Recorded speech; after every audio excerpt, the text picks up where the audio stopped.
এখন কিন্তু প্রচুর পরিমাণ কাঁচা আম পাওয়া যাচ্ছে। আমরা চাইলে কিন্তু ঝটপট আমের আচার তৈরি করে সংরক্ষণ করে রেখে দিতে পারি। আর কম বেশি সবাই কিন্তু আমরা আমের আচার পছন্দ করি। আজকে টক ঝাল মিষ্টি আমের আচার তৈরি করব। তার জন্য পরিমাণ মতো এখানে তেল দিয়েছি, 1 কাপের মতো তেল গরম করে নিয়েছি, সরিষার তেল। আস্ত কিছু মশলা দিলাম, তেজপাতা, এলাচ, দারচিনি, শুকনো মরিচ দিয়ে একটু ভেজে নিলাম। তারপরে এখানে রসুন দিয়েছি, আস্ত রসুন ছিলে। তারপরে দিয়ে দিলাম 5 ফোড়ন আস্ত।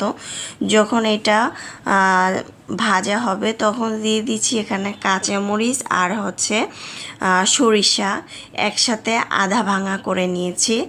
আপনারা চাইলে এখানে আদাটা অ্যাড করতে পারেন, না চাইলে স্কিপ করতে পারেন। তবে কাঁচামরিচটা দিলে আচারের ফ্লেভারটা খুব সুন্দর আসবে। এখন এইগুলো সরিষার সাথে একটু ভাজার পরে দিয়ে দিচ্ছি এখানে একটু কালারের জন্য সামান্য একটু হলুদের গুঁড়া আর মরিচের গুঁড়ায় 1 টেবিল চামচ, পরিমাণ মতো সামান্য একটু লবণ। টক মিষ্টি ঝাল এইসব সামান্য একটু লবণ দিলে কিন্তু খেতে দারুণ লাগবে। এখন অনবরত নেড়ে চেড়ে এটাকে জাল করে নিয়েছি। দেখতে পাচ্ছেন আগে থেকে আমগুলো ধুয়ে পরিষ্কার করে কেটে মাঝখান থেকে আটিটাকে ফেলে দিয়ে ভিনেগার দিয়ে ভিজিয়ে রেখেছিলাম। আপনারা চাইলে 1 দিনের মতো ভিজিয়ে রাখতে পারেন, তাহলে আমের ভিতরে যে পরিমাণ কষ থাকে, যে পরিমাণ সিল্কার মধ্যে যে ময়লা যেগুলো আমরা চোখে দেখি না সেগুলো উঠে যাবে। এখন আমগুলো দিয়ে খুব অনবরত নেড়ে চেড়ে উল্টিয়ে পাল্টিয়ে এটাকে কিন্তু আমি প্রায় 2 মিনিটের মতো রান্না করে নিয়েছি। তারপর এখানে চিনি দিয়ে দিচ্ছি। চিনিটা পরিমাণ মতো দিবেন, যেহেতু টক ঝাল মিষ্টি আচার তৈরি করছি সেক্ষেত্রে কিন্তু অবশ্যই চিনিটা আপনাদের স্বাদ অনুযায়ী দিতে হবে। যখন এটা আমার চিনি দেওয়ার পরে আমি এটা ঢাকনা দিয়ে ঢেকে রান্না করে নিয়েছি 5 মিনিট। আর অবশ্যই কিন্তু এটা অনবরত চেড়ে নিতে হবে, কারণ যেহেতু আমি এটা ভাঙা আচার তৈরি করছি, এটা কিন্তু নেড়ে চেড়ে নাড়লেই কিন্তু ভেঙে যাবে, এটা ভাঙতে হবে না।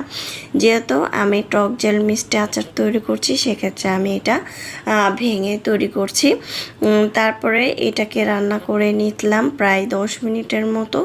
10 মিনিট পর এখন দিয়ে দিলাম 5 ফোড়ন। আমি বাসায় তৈরি করে নিয়েছি আস্ত জিরা, শাহি জিরা, তারপর গোলমরিচ, তারপরে সাথে ছিল 5 ফোড়ন আর ছিল ধনিয়া একসাথে, শুকনো মরিচ একসাথে দিয়ে ফাঁকে করে নিয়েছি একটু হালকা তেলে।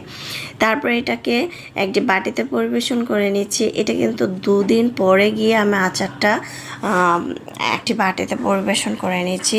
এই আচারটা যদি আপনি আজকে তৈরি করলেন, আবার কালকে আচারটা একটু তৈরি করছেন, রোদে শুকানোর ঝামেলা ছাড়াই কিন্তু এই মজার আচারটা তৈরি করতে পারেন। আর হ্যাঁ, অবশ্যই আমি কিন্তু এখানে ভিনেগার দিয়েছি। ভিনেগারটা দিলে কি, ভিনেগার বলতে সিরকা অথবা ভিনেগার দিতে হবে, দিলে কিন্তু এটা সারা বছর রেখে খেতে পারবেন, নষ্ট হবে না। আর রোদেও দিতে হবে না। তবে আচারের ফ্লেভার খুব ভালো আসে যদি রোদে একটু যখন বয়মে সংরক্ষণ করে রাখবেন, তখন মাঝে মধ্যে কিন্তু আচারটা আমরা চাইলে এটা রোদে শুকাতে পারি। খেতে দারুণ হয়েছিল। রেসিপি ভালো লাগলে লাইক দিতে, চ্যানেল সাবস্ক্রাইব করতে ভুলবেন না। আল্লাহ হাফেজ।